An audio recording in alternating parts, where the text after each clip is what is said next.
15వ స్వాతంత్ర దినోత్సవ వేడుకలు జరుపుకుంటున్నాం. ఇది అందరికీ తెలిసిన విషయమే. ఈ ఆగస్టు 15 ఒక్క రోజులో రాలేదండి. మనకు కొన్ని వందల తిరుగుబాటుల కారణంగా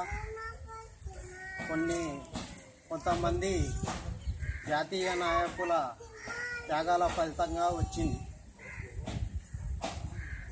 17వ శతాబ్దంలో బ్రిటిష్ వారు భారతదేశానికి వర్తక వ్యాపారం కోసం వచ్చారు. అలా వ్యాపారం కోసం వచ్చిన వారు నాటి భారతదేశంలోని రాజకీయ అనైక్యతను ఆధారంగా చేసుకొని మనలను పరిపాలించడం మొదలుపెట్టారు. వీరి పరిపాలనకు వ్యతిరేకంగా అనేక తిరుగుబాట్లు జరిగాయి, అనేక ఉద్యమాలు కూడా జరిగాయి. ఆ ఉద్యమాలలో మితవాదులు పాల్గొన్నారు, అతివాదులు పాల్గొన్నారు, గాంధీ యుగం కూడా పాల్గొనింది. అతివాదులు అయ్యా భారతీయులకు స్వేచ్ఛను స్వాతంత్రాన్ని కల్పించండి అని విజ్ఞప్తి చేసేవారు. కానీ ఈ వైఖరిని నిరసించిన కొంతమంది నాయకులు బయటికి వచ్చి నాయకులుగా అతివాద నాయకులుగా అవతరించారు. ఈ అతివాద నాయకులు మేము మిమ్మల్ని స్వాతంత్రం కోరడం ఏంటి, స్వరాజ్యం మా జన్మ హక్కు, దానిని సాధించి తీరతామని ప్రకటించారు. ఆ తర్వాత వచ్చిన వాడే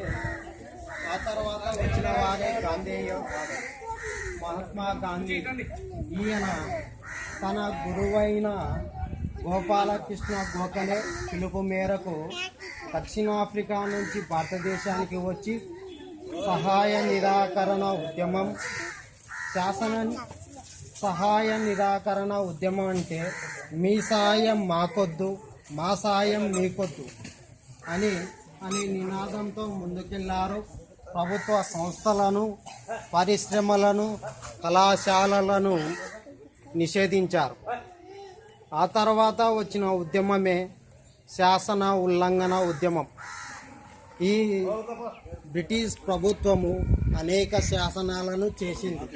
ఈ శాసనాలకు వ్యతిరేకంగా గాంధీజీ పోరాడిన ఉద్యమమే శాసన ఉల్లంఘన ఉద్యమం. ఆ తర్వాత వచ్చిన ఉద్యమమే క్విట్ ఇండియా ఉద్యమం. British government U turn. Quit India అంటే త్వరగా భారతదేశాన్ని వదిలి వెళ్ళాలి అని అర్థం.